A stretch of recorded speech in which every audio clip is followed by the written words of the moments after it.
Maglalatag pa ng mas maraming training ang pamahalaan para sa mga opisyal ng Armed Forces of the Philippines.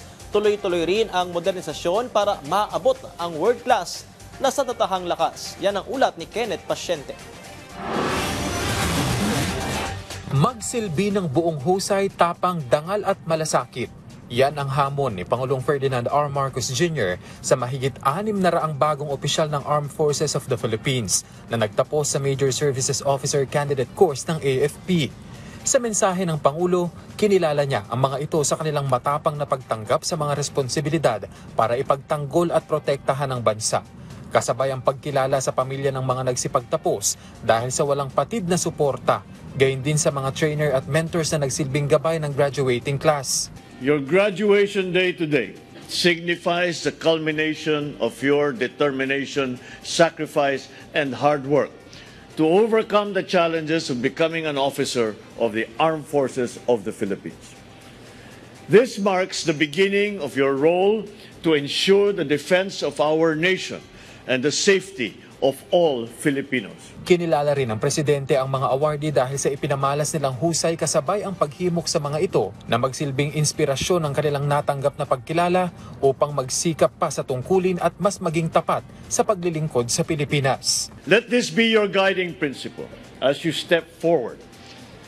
In the face of evolving threats and modern warfare, innovation, technical expertise, and leadership rooted in service will be your most powerful weapons. Muli namang binigyang diin ng Pangulo na patuloy ang pagsisikap ng pamahalaan para mapabuti pa ang sandatahang lakas ng Pilipinas para gawin anya itong world-class force. Yan ay sa pamamagitan ng pag-i-invest sa talento ng mga kawani nito, pagmomodernisa ng equipment, gayon din ang pagpapabuti ng training programs ng AFP personnel. We build an AFP that will stand as a beacon of strength, of alliance, resilience, and technological excellence.